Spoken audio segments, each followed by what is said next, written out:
Hey everybody, welcome back to the channel. Have y'all heard about this Hi-Fi Rush game? It's been all over my feed since the second it shadow dropped at the Xbox Developer Direct, and it's been getting pretty much universal praise, and I just finished it, and I completely understand why.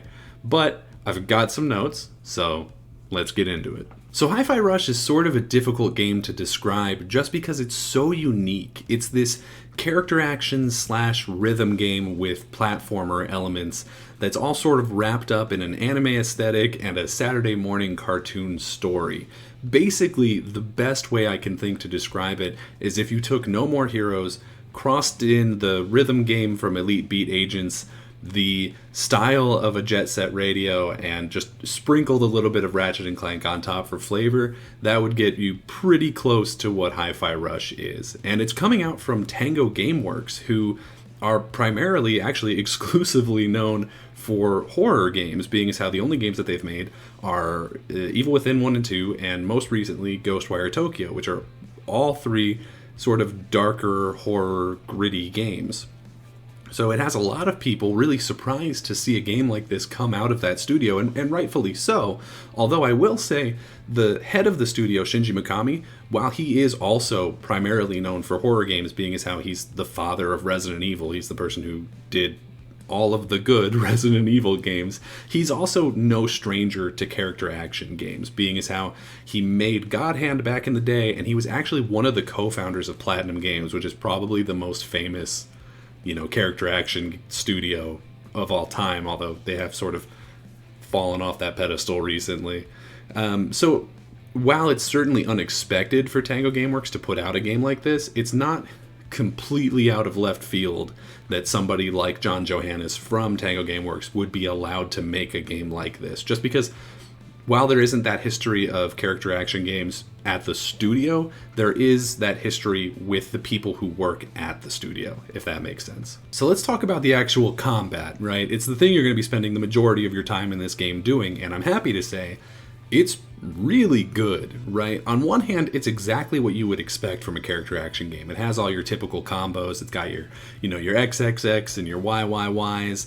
You've got your rest combos and your parries and your grapples and all of those things that you would hope would be in a character action game. To the point where actually the main character Chai has a lot of the same moves as Nero from Devil May Cry. So they knew what they were doing. But the combat is elevated, I would say, by two major things. The first being, this game has fighting game style strikers. So these characters who you meet throughout the course of the story, you're able to call in to sort of help you out in combat to either extend a combo, like Peppermint can juggle people with her guns, which again is a very Devil May Cry thing. Or like you can call in Corsica to stun people or put out fire on specific enemies so they can't burn you. Or you can bring in Macaron to knock people back or knock armor off of people, right? So there's a lot of tactical reasons and just fun use cases that you can use these character strikers to do, which helps bring a lot of variety to combat. And it also helps narratively by making the supporting cast feel more involved in the actual story of the game, because a lot of the time in games like this, what happens is that your supporting cast is like, we have to do the thing, have fun with it, and then like you go out and actually do all of the fighting by yourself. But this makes it feel like they're part of your journey. They're helping you out actually fighting these enemies. They're even in the boss fights. And so it really helps them feel more important than a lot of supporting characters in a lot of these sorts of games end up feeling. And I think that that's a really smart choice on their part. And then the other major twist, probably the most apparent one and the one that really defines Hi-Fi Rush as a game, is the rhythm system, which is a lot of fun. And for people who are worried about sort of staying on rhythm, don't worry. It's not mandatory. I actually spent a fairly good couple of encounters just mashing through combos to see how that felt, and it definitely feels worse than engaging with the fun rhythm mechanic that makes the game what it is, but you're still going to be able to get through it, so don't worry about it on that front. But I'll also say it's very easy to stay on rhythm in this game because every single aspect of this game is helping you do it. Your character runs to the rhythm. He snaps to the beat. His attacks come out on the beat, even if you're mashing it. His attacks move on the beat. The enemy attacks move on the beat. The level moves to the beat, the UI, absolutely every aspect of this game is designed to help you stay on the rhythm of the game. And I think that's really smart, to the point where even if you're not actively trying, I think a lot of people are going to end up putting in their inputs on the beat just because they're sort of vibing with the game and not even consciously thinking about it, which is really important, because you don't want to be playing this game and just be, constantly thinking like, and now, and now, and now, right? You don't want to be doing that. And so I think it's a really cool thing for them to add all these visual touches to make it so that it becomes sort of a secondary thought that you don't even really have to pay attention to. And they even add a lot of sort of accessibility options to it, where not only are there all the visual things of the UI and the level moving to the beat and your character snapping and all that stuff, but you can actually just full on put a metronome on the bottom of the screen that tells you exactly when to put your inputs in. So really, it does everything in its power to make this as easy for you as possible. So I would say if you're worried about that, like you're just somebody who doesn't have rhythm, or maybe you have some kind of hearing impairment, I think you'll still be fine. You might have slightly less fun. It might be a little bit more challenging for you, but I think that if you give it a shot, you should still be fine. And I think they do a lot to really help out in that case. And I think it's great. Really, my only problems with the combat of this game is, one, I could go for a little bit more enemy variety, both in terms of just raw numbers of enemies, because there's only maybe a dozen or 24 enemies. And a lot of them are just palette swaps. And also just aesthetically, I mean, in the story of the game, there are all these robots that come from the same company. So aesthetically, they all look pretty similar. Like, there's one that's a bird and there's one that's a samurai, and, there is variation in there, but for the most part, they all feel pretty similar aesthetically. And I would have liked to have had some more variety in that, just because when you get closer to the end of the game, you do sort of get to the point where you recognize all these enemies and you know exactly what they're going to be doing, which for some people is going to be a positive, because you're going to be able to just style all over these enemies super easily.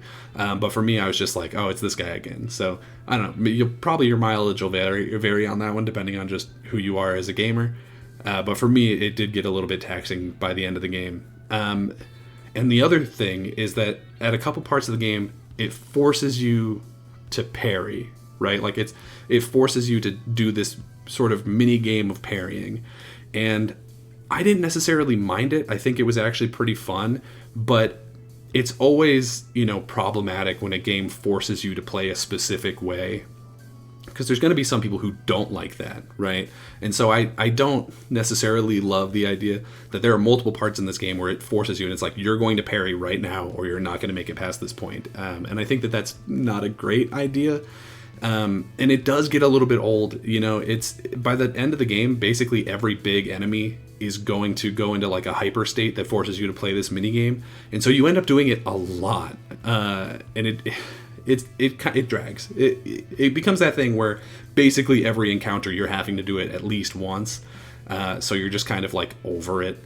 I will say though, they also use it in boss fights, and in boss fights, it always feels good. Like the boss fights in this game are absolutely stellar from top to bottom. Especially my favorites are Corsica and Rockfort. They're both phenomenal. I'm not going to spoil anything about them, but they're super good, and both of them have aspects of them that force you to use that parrying. So it's one of those things where in certain applications it feels really great, and in other applications it's like we're just doing the same thing again and again. So basically what I'm saying is, while the combat of this game by itself is already pretty good, it's made great by a couple of smart twists, like that rhythm mechanic and the strikers, to the point where it really stands on its own above other character action games in my mind. And that combat is really held up by just a phenomenal soundtrack. Almost every single song in this game is outstanding, right? Some of them are pretty samey, which can be, a little bit of a drag. I wish that there was more variety in the music, like maybe different levels had different genres or different beats, or something that made the game feel more different between levels. I would have appreciated that, but even so, all the music that's in it is really good. There's some standout ones like Reflection or Synesthesia, which I think is probably my favorite song in the game. But I will say the licensed music really does a lot of the heavy lifting in this game. You've got stuff by the Black Keys, Nine Inch Nails, Flaming Lips, Wolfgang Garter, The Joy Formidable, like some really great bands that I was already a fan of before this game. So when they add them into the soundtrack, of course I'm still gonna love them, right?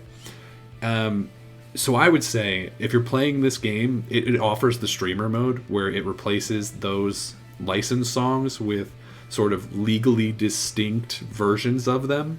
So like there's a Flaming Lips song called Free Radical, and it's replaced by one that's called Captive Normal, which is just like, okay, yes, clearly you were just taking that song and swapping it to be like legally distinct so we could stream it without getting any copyright issues, which I really appreciate. But I also would say the original music is typically worse than the licensed music. In the case that I said, actually, I prefer Captive Normal to Free Radical, but in general, I would say the licensed music is better. So just keep that in mind. If you are going to stream this game, I highly, highly, highly recommend playing through it again outside of streamer mode just to get that licensed music in there, because it is just a better time. But probably the first thing you're going to notice about this game when you start playing it is the style. And it's really, really good. It's got this anime art style sort of crossed with a Saturday morning cartoon tone. It is unfortunately one of those CGI anime art styles like a Ruby or like the newer Berserk, which I typically really, really hate, but I understand that it would be really hard to make a proper drawn anime art style work in a video game, so I get it. And it does look good enough, right? And especially in its animation, it looks outstanding. When it transitions between cutscenes and gameplay, it does it so well, like probably better than almost any game I can think of. It's really impressive. I really love what they've done with the art style that they have used here. And I really like the levels, but I can't say that they feel very different overall. There's definitely a handful that feel more unique. Like there's one that's like lava, and there are a handful that really do stand out like that. But I would say more than half of the levels are just these industrial hallways and rooftops and things like that. But the way that the objects move in that level and like the way that it utilizes the rhythm of the song to keep things really interesting is great and really makes the game as a whole feel distinct from other games. It's just that the individual levels in the game feel pretty samey to the point where separating them into the separate levels at some points feels pretty unnecessary. And the platforming in those levels, I would say, is probably one of the weakest aspects of the game. It definitely needs some refinement. It's cool that all of the platforms move to the beat of the music, and I really love that idea. But the traversal just doesn't feel as fluid as I would like it to. The jump is pretty inaccurate and it feels kind of floaty, and the dash is basically useless in traversal for anything other than just moving in a straight line slightly faster. Like you're never going to use it to help you with platforming, really, because you never need to. I don't know. It feels basically useless. But sort of tied into the idea of the style of the game is the characters, and I think that's an area where this game really shines, right? I love the characters of this game. They're all so much fun. You've got Chai, Peppermint, Cinnamon, Corsica, Macaron. Like, they're all immediately lovable, especially shout out to my girl Corsica. I love me an off Irish accent. It's always something I really love. I will say they do fall into some really basic archetypes, which is not surprising, but they are very shallow, sort of two-dimensional characters that don't really change or grow much throughout the course of the game. The closest thing to a character arc you get is probably Peppermint, or maybe debatably Cinnamon, but you know who these characters are from the second you meet them, and that's not necessarily a problem. It is that Saturday morning cartoon vibe. So, it really fits into that tone really well for these characters to be just like fairly standard cartoon characters. And like I said, despite all of that, you do immediately love them. It's just the sort of situation where while that's fine for this game, if this is going to grow and become a series or like a franchise, which I really hope it does, that's an area that's going to need some improvement, because you're not going to be able to put out 3, 4, 5 games where these characters stay exactly the same the whole time. You know, you're going to need to add some backstory and some depth to these characters. So hopefully that's something that they're looking for future ideas in this universe. And speaking of which, actually, the story of the game in this game is also really simple, right? It's definitely good, and I love the idea of all these friends coming together to like take on this big company, and by the end, you really love all the dynamics between those characters, but the story is really basic and predictable, right? And that's somewhat disappointing. Again, much like the characters, I would have preferred for there to be more depth in this story, more twists or turns, or just more interesting things other than that company is bad, we're going to fight them, and then, you know, go through the bosses on the way in a very formulaic, again, Saturday morning cartoon sort of way, which I understand that that's what they were going for, and I think they crushed it. It's a really great Saturday morning cartoon. I just would have preferred if it was slightly more than it was. All in all, I think Hi-Fi Rush is great. In terms of just raw fun, I was smiling almost the entire time I was playing this game. It has a combat system that just becomes more and more fun the more you get comfortable with it. The style of it is absolutely top-notch, and the soundtrack is 100% a killer, right?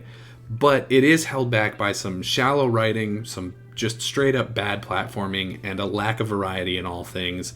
But even so, I would say Hi-Fi Rush is an 8 out of 10. It's an easy recommendation. If you have a way to play this game either through Xbox or Gamepass or PC, I highly recommend you give it a shot. I don't think you'll regret it. It's one of those games where I know we're early in the year, but if this game isn't nominated for at least a couple of things come Game of the Year times, I would be genuinely shocked. But what did you all think about Hi-Fi Rush? Let me know in the comments down below. Did you love it? Did you hate it? Is my score completely wrong and I should be banned from YouTube for having given it? Let me know. I'm genuinely curious, because I think Tango really has something special on their hands here. And while you're down there, why don't you go ahead, give the video a like, subscribe to the channel. We're trying to get to 1,000 subscribers by the end of the year, and we literally cannot do that without your support. So go ahead and maybe subscribe. I'd really appreciate it. Either way, until next time, I'll see you around.